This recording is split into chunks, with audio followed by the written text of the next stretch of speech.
जन्म शताब्दी पुस्तक माला 36 धर्म मंच से लोक शिक्षण। लेखक श्री राम शर्मा आचार्य। देवियों भाइयों, युग निर्माण योजना धर्म मंच से लोक शिक्षण का उद्देश्य लेकर चली है। मनुष्य के मस्तिष्क को जो बातें प्रभावित करती है उनमें कई चीजें आती हैं।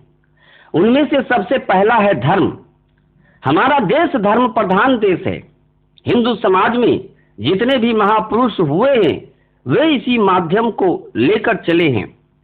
हिंदू समाज में से ही क्योंकि प्रत्येक महत्वपूर्ण कार्य जो संसार में प्रारंभ किए गए हैं और विश्व का उत्थान करने की योजनाएं बनाई गई है उनको इसी वर्ग ने और इसी देश ने उठाया और आगे बढ़ाया है।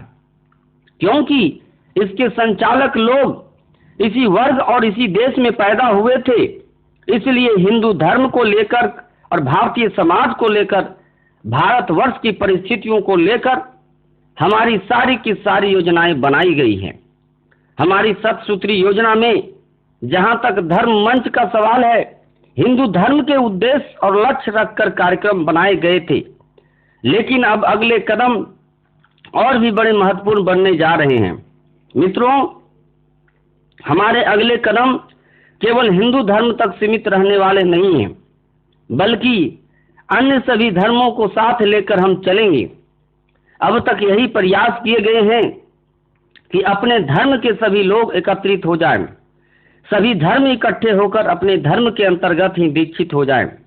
ईसाइयों ने यही प्रयास किए कि दुनिया के लोग ईसाई बन जाएं, तब कुछ काम बने। मुसलमानों ने जोर जबरदस्ती से लेकर दूसरे तरीके से यही प्रयास किए कि सारी दुनिया के लोग मुसलमान बन जाए। आर्य समाजियों ने भी ऐसा ही प्रयत्न किया, दूसरे लोगों ने भी ऐसे ही प्रयत्न किए। लेकिन ये योजना और ये विचारना एक ख्वाब बन करके रह गई कि सारी दुनिया के लोग एक मध्यम में हो जाएंगे, इसके बाद दुनिया में शांति मिल जाएगी। ऐसा कभी संभव नहीं है। संभव सिर्फ यह है कि जो लोग जहां हैं वहीं से आगे कदम बढ़ाएं और एक लक्ष्य की ओर चलने के लिए तैयार हों। कुंभ का मेला इलाहाबाद में हो तो यही तरीका अच्छा है कि वाराणसी वाले अपने यहां से चले, दूसरे जिले वाले अपने यहां से चले, इस प्रकार भिन्न भिन्न जगहों से सब चले, लेकिन एक जगह पहुंच जाएं तो कुंभ के मेले का उद्देश्य जरूर पूरा हो जाएगा। लेकिन अगर यह प्रयास किया गया कि सब लोग एक जगह इकट्ठे हो जाएं, इसके बाद चलना प्रारंभ करेंगे, तो ख्वाब कभी पूरा नहीं हो सकेगा। सारे के सारे धर्म एक स्थान पर केंद्रित हों, एक धर्म में सारी दुनिया दीक्षित हो जाए, एक बहुत लंबी और असंभव योजना है। इसलिए हमें इस असंभव योजना के पीछे न पड़कर यह प्रयास करना होगा कि सभी धर्म अपना अपना प्रयास प्रारंभ करें और उनकी दीक्षाएं, उनके उद्देश्य, उनके लक्ष्य, उनके क्रियाकलाप वही हों जो कि हिंदू धर्म को लेकर युग निर्माण योजना ने बनाए हैं। मुसलमानों में, ईसाइयों में भी यही प्रयास करना पड़ेगा जो हमने हिंदू धर्म में किया है। मित्रों, जैसे वेदों के उदार और महान दृष्टिकोण को जनता के सामने लाया गया है, अब समय आ गया है कि हमें उसी तरह से कुरान में से भी वही दृष्टिकोण सामने रखने पड़ेंगे, जिसको मुसलमान समाज में उसी तरीके से हृदयंगम किया जाए जिस तरीके से हिंदू समाज ने युग निर्माण योजना के विचारों को हृदयंगम किया है। ईसाई समाज और दूसरे समाजों के लिए भी यही करना पड़ेगा। अगले दिनों हमारे ये प्रयास होने चाहिए कि न केवल हिंदू धर्म बल्कि अन्य धर्मों का अवलंबन करने वाले लोग भी इसी तरीके से कदम बढ़ाएं। ये धर्म मंच वाली बात हुई। अब तक हम धर्म मंच तक ही सीमित बने रहें। केवल धर्म की सत्ता ही एकमात्र सत्ता नहीं है जो कि मनुष्यों के मस्तिष्क को प्रभावित करती है। इसके अलावा भी दूसरी सत्ता और शक्तियां हैं जो कि मनुष्य को उसी तरीके से प्रभावित करती है, जैसे कि साहित्य। अब हमारे प्रयास और आगे बढ़ने चाहिए। मित्रों, इनमें से साहित्य एक महत्वपूर्ण माध्यम है। किसी जमाने में लेखकों का नाम साहित्यकार था और उन्हें कलम का धनी समझा जाता था। और कलम के लोग ही दुनिया को पढ़ सकते थे। लेकिन अब विज्ञान ने साहित्यकार की परिभाषा बदल दी, उसका दायरा बड़ा हो गया। अब केवल लेखक ही साहित्यकार नहीं है, अब प्रकाशक भी साहित्यकार हैं। अब अखबार नवीस भी साहित्यकार हैं, अब पुस्तक विक्रेता भी साहित्यकार हैं। ये सब मिलाकर साहित्यकार बनते हैं। ये साहित्यकार यदि चाहे तो जनता के विचारों को बदल सकते हैं। हमारे युग निर्माण योजना के भावी कार्यक्रमों में ये बात सम्मिलित की जा रही है कि हम न केवल भारतवर्ष के बल्कि दुनिया भर के साहित्यकारों को झकझोरें, क्योंकि उन्होंने अब तक जो विघातक और मनोवृत्तियों को नीचे गिराने वाला साहित्य लिखा है, उसके स्थान पर अब वे अपने दृष्टिकोण बदल दें और इस तरह के साहित्य का निर्माण करें जो मनुष्य के मस्तिष्क को उच्च स्तरीय बनाने में सहायता कर सके। साहित्यकारों की ओर अभी तक ध्यान नहीं दिया गया। युग निर्माण योजना के अगले कदम साहित्यकारों तक भी जाएंगे।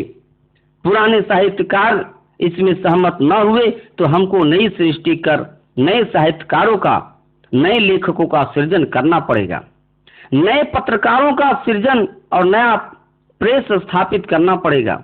नए प्रकाशक और विक्रेताओं का अलग संगठन करना पड़ेगा, क्योंकि साहित्य की उपेक्षा करके हम नए निर्माण की आवश्यकता को पूरा नहीं कर सकते। मित्रों, इसके बाद एक और वर्ग है, उसका नाम है चित्रकार। चित्र कितने महत्वपूर्ण हैं। गंदे चित्र घरों में टंगे रहते हैं जो हमको न जाने कैसा बना देते हैं। छोटे छोटे बच्चों के मनों में इससे अश्लील भावना पैदा होती है। नारी के प्रति एक भाई के तरीके से भाव होना चाहिए, लेकिन गंदी तस्वीरों ने न जाने नारी का किस कुतूहल और कौतुक का रूप बना दिया। हमारे विचारों में नारी के प्रति कैसी घृणित और कुत्सित भावना पैदा कर दी। नर और नारी में क्या फर्क हो सकता है। बिना मुछ वाला नर नारी के तरीके से है और नकली मुछ यदि नारी के लगा दी जाए तो वह भी तो नर जैसी दिख सकती है। उसको ऐसा घृणित रूप दिया गया। यह हमारे कला का दुरुपयोग है। यह दुरुपयोग बंद किया जाना चाहिए। कलाकार को इस बात से रोका जाना चाहिए कि नारी को वह वासना की मूर्ति, रमणी, कामनी के रूप में चित्रित ना करे, बल्कि उसका वह स्वरूप प्रस्तुत करे जिसको हम देवी कहते हैं। उसकी गरिमा को अक्षुण्ण रखे।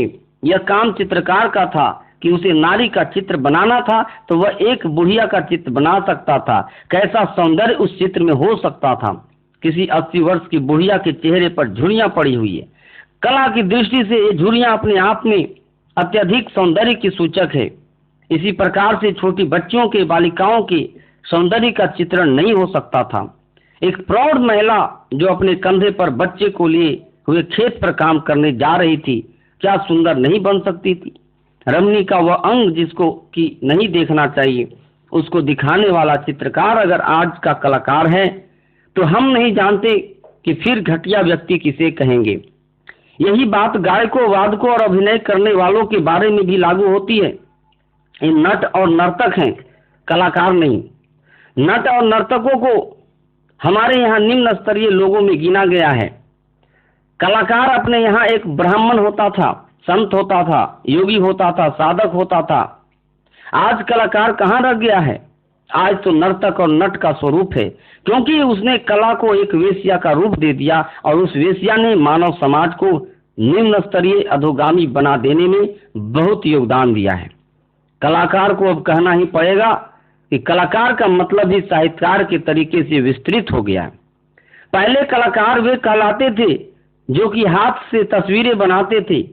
अब तस्वीर बनाने वाला भी कलाकार है, प्रकाशक और विक्रेता भी कलाकार है, मूर्तिकार भी कलाकार होता है, गायक वादक भी कलाकार होता है, अभिनय करने वाला, नाटक करने वाला भी कलाकार होता है। अब ये सारे के सारे क्षेत्र मिल करके कला में आते हैं। मित्रों, आगे चलकर कला के भावनात्मक क्षेत्र और मनुष्य की भावना का विकास करने के लिए कला को हमें अपने क्षेत्र में सम्मिलित करना पड़ेगा। जिस तरह से धर्म मंच के माध्यम से हम अब तक के प्रयास करते रहे हैं कि लोगों की भावनाओं में धार्मिकता की वृद्धि की जाए, अब केवल उस तक सीमित रहना काफी नहीं होगा, बल्कि कला को भी हमको अपने हाथ में लेना पड़ेगा। संगीतकारों को कहना पड़ेगा कि उनको अपना तरीका बदल देना चाहिए। फिल्म बनाने वालों को कहना पड़ेगा कि अब उनको भी अपना तरीका बदल लेना चाहिए।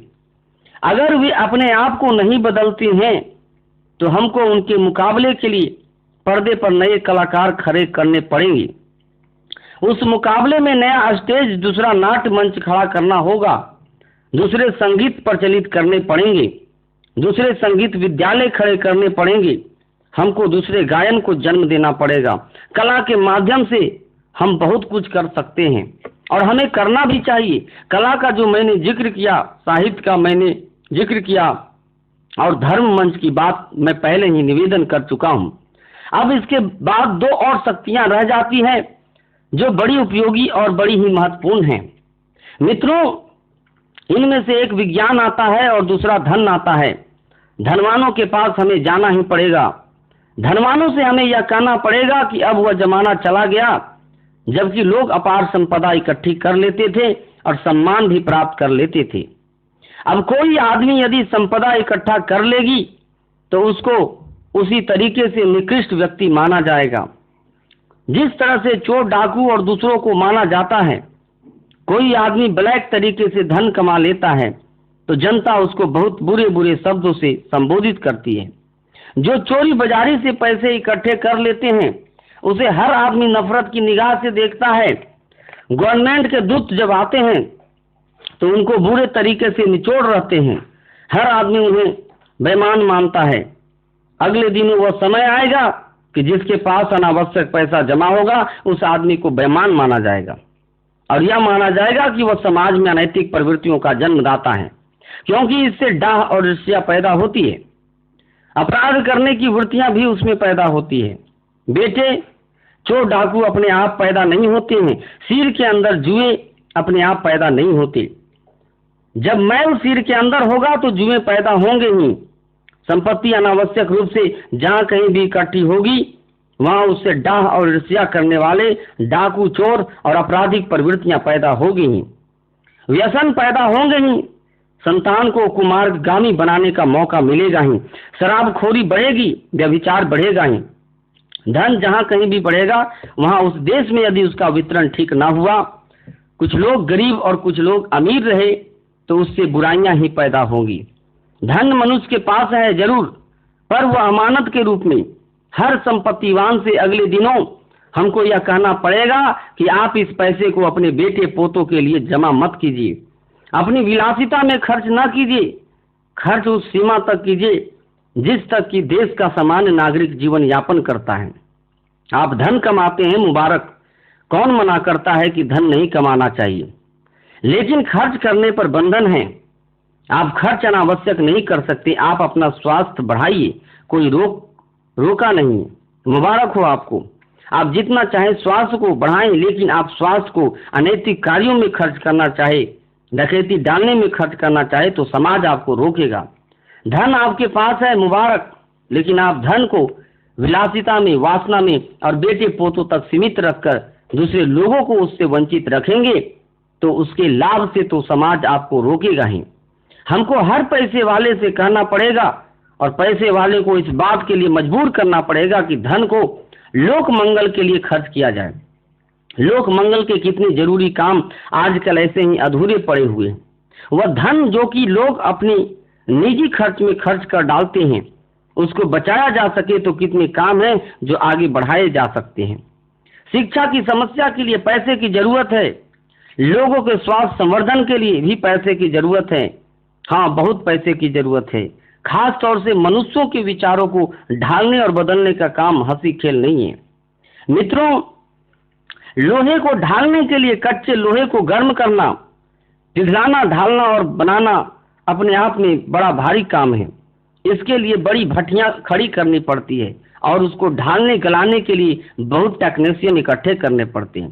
ठीक उसी प्रकार मनुष्य के कच्चे, पिछड़े और उलझे हुए दिमागों को सुलझे हुए दिमाग के रूप में ढालने के लिए हमको अनेक प्रचार तंत्र ऐसे खड़े करने पड़ेंगे जिससे कि लोगों के विचारों में परिष्कार किया जा सके।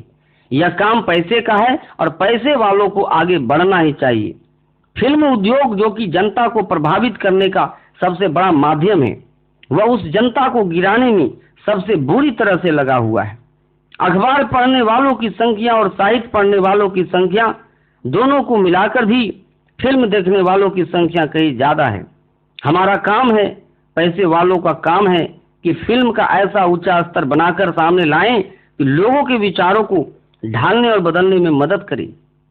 कला का दुरुपयोग नहीं किया जा सकता, उसका सदुपयोग लोगों को उच्च स्तरीय ढांचे में ढालने में होना ही चाहिए। मित्रों, धनवान क्या केवल बीड़ी बनाने के उद्योग में ही अपना पैसा खर्च करते रहेंगे? क्या चाय बागानों में ही लोगों की पूंजी लगती रहेगी? या वनस्पति तेल बनाने में ही लोगों की पूंजी लगेगी रहेगी? क्या चमड़े का व्यवसाय करने में ही लोगों की पूंजी लगी रहेगी? क्या पूंजी को ऐसे काम करने के लिए मौका अवसर नहीं है जिससे कि लोगों के भावों को परिष्कृत किया जाए? क्या पूंजी इस सस्ता साहित्य प्रकाशित करने में नहीं लगाई जा सकती? ईसाइयों की बाइबिल जिस तरह से सस्ते में छपती है, क्या हम नैतिक, सामाजिक और सांस्कृतिक विचारों को असंख्य भाषाओं में छापने के लिए पूंजी का प्रयोग नहीं कर सकते? क्या अच्छे चित्रों का प्रकाशन करने के लिए पूंजी की जरूरत नहीं है? पूंजी का आह्वान है, हम पूंजी का आह्वान करेंगे और कहेंगे कि जिन लोगों के पास पूंजी है उन लोगों को पूंजी इस काम में खर्च करनी चाहिए। अगर ये लोग इसके लिए तैयार नहीं होते हैं तो हमको पूंजी नए ढंग से इकट्ठी करने की बात सोचनी पड़ेगी। हर आदमी के पास बचत का पैसा जहां कहीं भी हो, उनसे यह कहना पड़ेगा कि बचत की जरूरत नहीं है, आप ऐसे काम में पैसा लगा दीजिए। यह भी एक तरह का बैंक है, हम भी ऐसा काम खड़ा करना चाहते हैं। आपके पास अनावश्यक खेत है तो उसको बेच दीजिए, जेवर है तो उसको बेच दीजिए, दूसरी फालतू चीजें हैं तो उसको बेच दीजिए। गरीब लोगों के यहाँ भी कुछ थोड़ी बहुत बचत का सामान घर में फालतू हो तो उसे बेच देना चाहिए और उस पूंजी को थोड़ी थोड़ी इकट्ठी करके हमको ऐसे लिमिटेड कंपनी या दूसरे सहकारी समिति के रूप में पूंजी एकत्रित करनी चाहिए। उससे उन अभावों की पूर्ति करनी चाहिए जिनकी ओर अभी मैंने आपको संकेत किया। मित्रों, हमको युग निर्माण योजना को नई पूंजी की जरूरत है। अगर यह संपन्न लोगों से नहीं आती है तो गरीबों से भी आ सकती है। एक एक मुट्ठी अनाज इकट्ठा करके 50 करोड़ गरीब लोग हैं, अगर एक एक रुपया इकट्ठा करें तो हम 50 करोड़ रुपया इकट्ठा कर सकते हैं। उस 50 करोड़ रुपये से हम वह काम कर सकते हैं जो साहित्य निर्माण से लेकर फिल्म निर्माण तक का है, विचार आंदोलन से लेकर नए अखबार शुरू करने का है। इससे 1 वर्ष के अंदर देश का कायाकल्प किया जा सकता है। पूंजी अगर पूंजीपतियों से नहीं आती है तो हमको उसका कोई इंतजार नहीं है। हम जनता के पास जाएंगे, दरवाजा खटखटाएंगे और कहेंगे कि पूंजी की हमको जरूरत है और पूंजी को लिमिटेड कंपनी या सहकारी समिति के रूप में संग्रहित होना ही चाहिए। मित्रों, अभी मैं युग निर्माण योजना के भावी कार्यक्रमों के बारे में कह रहा था। मैं यह निवेदन कर रहा था कि अगले दिनों हमें राष्ट्र सत्ता पर हावी होना पड़ेगा। राष्ट्र सत्ता के बारे में मैंने कभी यह नहीं कहा कि धर्म का राजनीति से कोई संबंध नहीं है। दूसरे ढोंगी लोग हैं जो यह कहते हैं कि धर्म का राजनीति से कोई संबंध नहीं है। मैंने हमेशा से यही कहा है कि धर्म के नियंत्रण के भीतर राजनीति को रहना ही चाहिए और रहना ही होगा। प्राचीन काल में गुरु वशिष्ठ रघुवंश के ऊपर नियंत्रण रखते थे। चाणक्य का नियंत्रण चंद्रगुप्त के वंश तक रहा। धर्म की सत्ता पहले ब्राह्मण के हाथ में रहती थी और साथ ही राज सत्ता भी धर्म के नियंत्रण में रहती थी। धर्म के नियंत्रण में राज सत्ता को रहना ही चाहिए। जिनके हाथ में हुकूमत है उनको नीति और सदाचार का पालन करना ही चाहिए। सदाचारी के हाथ में अगर हुकूमत हो और वे चाहें तो एक कदम में न जाने क्या से क्या कर सकते हैं। मित्रों, जिन चीजों को मैं अभी शिकायत कर रहा था, हमारे देश में दूध की नदियां बहती थी पर अब दूध का अभाव है। राजनीति चाहे, सत्ता चाहे तो पशुओं का कटना बंद कर सकती है, जिससे दूध और दही की नदियां फिर से बह सकती है। जिसकी अभी मैं शिकायत कर रहा था कि हमारे देश में फिल्म के नाम पर और कला के नाम पर अनाचार फैल रहा है। सरकार चाहे तो इनका राष्ट्रीयकरण कर सकती है और एक दिन में इनका सफाया हो सकता है। हमारे यहाँ अनाज का जितना खर्चा है ठीक उतना ही खर्चा नशाबाजी का है। अगर सरकार चाहे तो एक दिन में नशेबाजी समाप्त कर सकती है। सरकार को बदलना चाहिए और उसे बदलना ही होगा। साथियों, मैं इन बातों में यकीन नहीं करता जिनको घिराव कहते हैं या दूसरे तरीके कहते हैं या सरकार से दूसरे झगड़े मोल लेना कहते हैं। मैं तो वोटर के पास जाना चाहता हूँ।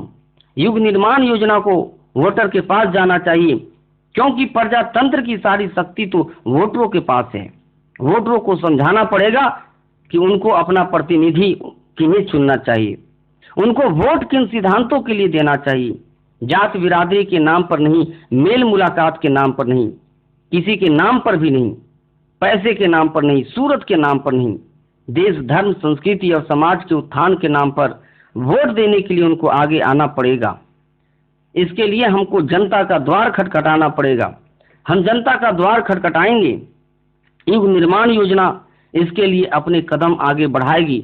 उसका कार्य क्षेत्र अगले दिनों साहित्य भी होगा, उसका कार्य क्षेत्र अगले दिनों कला भी होगा, उसका कार्य क्षेत्र अगले दिनों अर्थव्यवस्था भी होगा, उसका कार्य क्षेत्र अगले दिनों राजनीति भी होगा। मित्रों, इस तरह से युग निर्माण योजना का स्वरूप, जो कि पहले किसी समय में परिस्थितियों के अनुरूप धर्म से प्रारंभ हुआ था, अब इसका क्षेत्र बढ़ता ही चला जाएगा। अभी तक बढ़ते बढ़ते हम इस स्थिति में आ गए हैं कि कल नहीं तो परसों अपने लक्ष्य तक पहुंच ही जाएंगे। जब मनुष्य में देवत्व का उदय किया जा सकेगा और पृथ्वी पर स्वर्ग का अवतरण किया जा सकेगा, समग्र शांति और प्रगति इसी तरीके से आएगी। समस्याओं का हल इसी तरह से होगा। यही युग निर्माण योजना का लक्ष्य है, जिसके लिए हम प्रयत्नशील हैं और आप सबको उन प्रयत्नों में सहयोगी होना ही चाहिए। यदि दृष्टिकोण परिष्कृत न हो सका, भावनाएं उद्यत न हो सकी, आत्मीयता की परिधि विस्तृत न हुई, तो मनुष्य पशु प्रवृत्तियों में ही जकड़ा रहेगा। संपन्नता, कुशलता और समर्थता कितनी ही बड़ी चढ़ी क्यों न हो, उपलब्ध साधनों का दुरुपयोग ही होता रहेगा। दुरुपयोग करने में हर साधन का अपने और दूसरे के लिए कष्टकारक प्रतिफल ही उत्पन्न होता है। भ्रष्ट चिंतन और भ्रष्ट आचरण के रहते कुबेर के समान संपन्नता और गणेश के समान बुद्धिमता भी मात्र विपत्तियों का ही उत्पादन करती रहेगी। सज्जनता के रहते स्वल्प साधनों में भी सुखपूर्वक रहा और शांतिपूर्वक रहने दिया जा सकता है। पारस्परिक सद्भाव से उत्पन्न सहयोग, सम्मान और स्नेह की सम्मिलित प्रतिक्रिया इतनी सुखद होती है कि उसे स्वर्ग के समतुल्य कहने में कोई अत्युक्ति नहीं है। मनुष्य शरीर नहीं, आत्मा है। शरीर को सुविधा प्रदान करने वाले साधन जितने आवश्यक है, उससे भी अधिक उपयोगी वे आधार हैं जो आत्मा की उत्कृष्टता का रसास्वादन कराते हैं। इन्हें प्राप्त न कर सकने पर भौतिक दृष्टि से इंद्र जितना समृद्ध, मनुष्य भी आंतरिक दृष्टि से निरीह, दयनीय, अपंग, पीड़ित स्थिति में पड़ा कराहता रहता है। विद्या की, ब्रह्म विद्या की आंतरिक उत्कृष्टता की आवश्यकता इतनी अधिक है कि उसे अन्न, जल और वायु की तरह ही आत्मा की अनिवार्य आवश्यकता कहा जा सकता है। इसके अभाव में ही अगणित समस्याएं उपजती है, गुत्थियां उलझती है और व्यक्ति तथा समाज में अगणित प्रकार के शोक, संताप, कष्ट, कलेश सहन करने पड़ते हैं।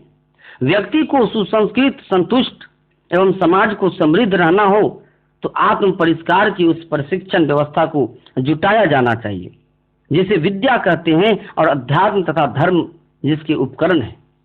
मनुष्य की अंतर स्थिति को उत्कृष्टता युक्त बनाने की व्यवस्था सदा धर्म मन से ही चलती रही है, क्योंकि वह एक आधार अंतःकरण के मर्म स्थल को स्पर्श करता है।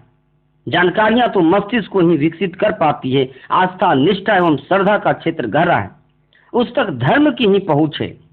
बुद्धि से नहीं, उसे भावना से छुआ जाता है। उसके लिए आवश्यक अनुदान विश्व चेतना से, परमात्मा सत्ता से ही उपलब्ध होते हैं।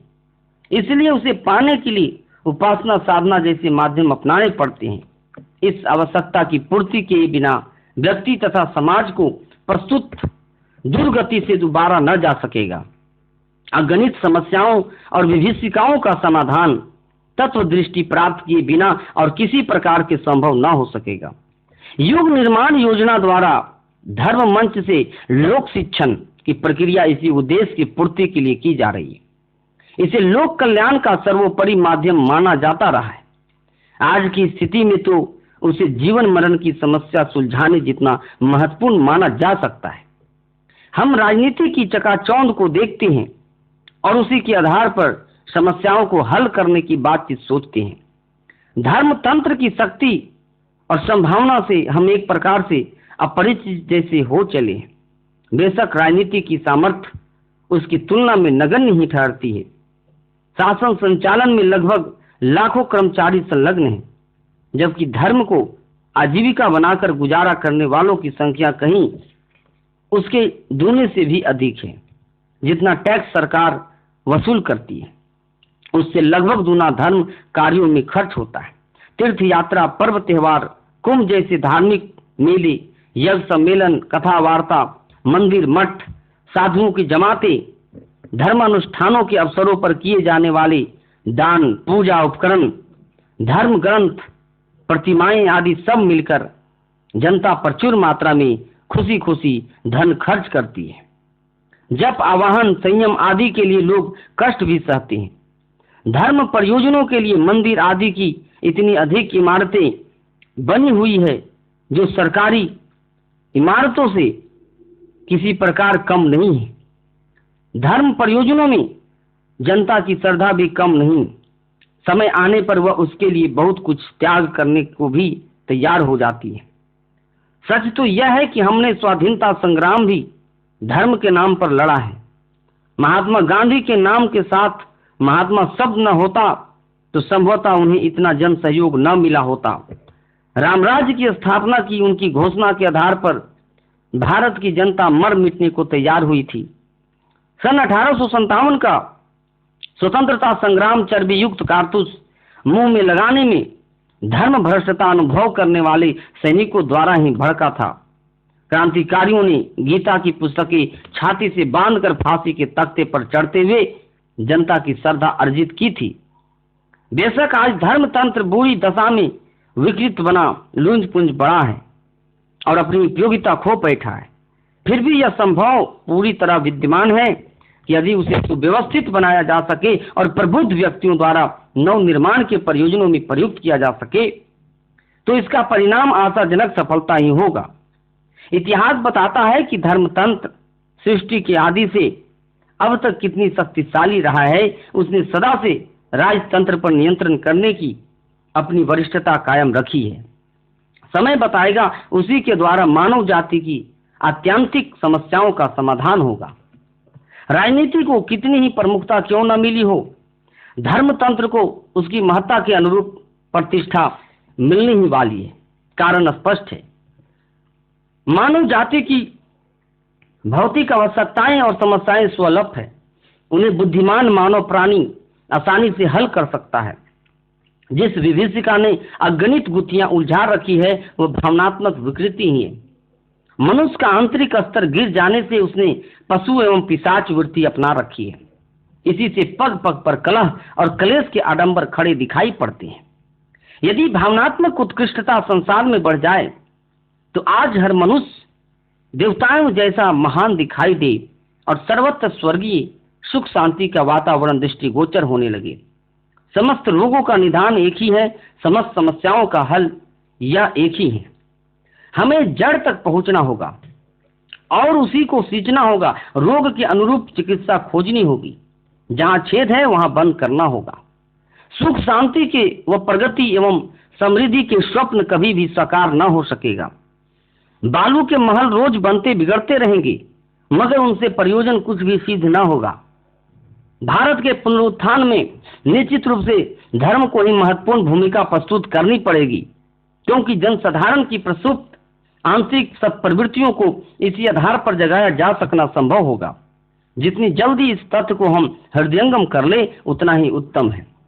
राष्ट्र के अतीत गौरव के अनुरूप हमें पुनः अपने उज्जवल भविष्य का निर्माण करना ही होगा। प्रबुद्ध आत्माओं के सामने यह चुनौती प्रस्तुत हुई है कि वे अपनी तुच्छ तृष्णाओं तक सीमाबद्ध संकीर्ण जीवन बिता देने की अपेक्षा किसी तरह संतोष से गुजारा चलते हुए अपनी बढ़ती शक्तियों का उपयोग युग की विषम समस्याओं को सुलझाने के लिए करने को तत्पर हो। चारों ओर आग लगी हो और उसे बुझाने की अपेक्षा अपनी चैन की बंसी बजाने में जो संलग्न हो, ऐसे प्रतिभावान की सामर्थ्यवान की विकृत गतिविधियों पर विश्व मानव की घृणा ही बरसेगी। भावी पीढ़ियां उसे फटकारेगी। कर्तव्य से विमुख रहने के कारण अंतरात्मा उसे कोसती ही रहेगी। हम सौभाग्य या दुर्भाग्य से अग्नि परीक्षा के युग में पैदा हुए हैं, इसलिए सामान्य काल की अपेक्षा हमारे सामने उत्तरदायित्व भी अत्यधिक है। अतएव उपेक्षा करने का दंड भी अधिक है। संकट काल के कर्तव्य और उत्तरदायित्व, प्रतिबंध एवं दंड विधान भी विशेष होते हैं। आज वैसी ही स्थिति है। मानव जाति अपने दुर्बुद्धि से ऐसे दल दल में फंस गई है जिसमें से बाहर निकलना उसके लिए कठिन हो रहा है। मर्मांतक पीड़ा से उसे क्रंदन करना पड़ रहा है। परिस्थितियां उन सभी समर्थ व्यक्तियों को पुकारती है कि इस विश्व संकट की घड़ी में उन्हें कुछ साहस और त्याग का परिचय देना ही चाहिए। पतन को उत्थान में बदलने के लिए उन्हें कुछ करना ही चाहिए। हम चाहें तो थोड़ा थोड़ा सहयोग देकर देश, धर्म, समाज एवं संस्कृति के पुनरुत्थान के लिए बहुत कुछ कर सकते हैं और नया संसार, सुंदर संसार, उत्कृष्ट संसार बनाने के लिए एक चतुर शिल्पी की तरह अपनी सहृदयता, कलाकारिता का परिचय दे सकते हैं। ओम शांति।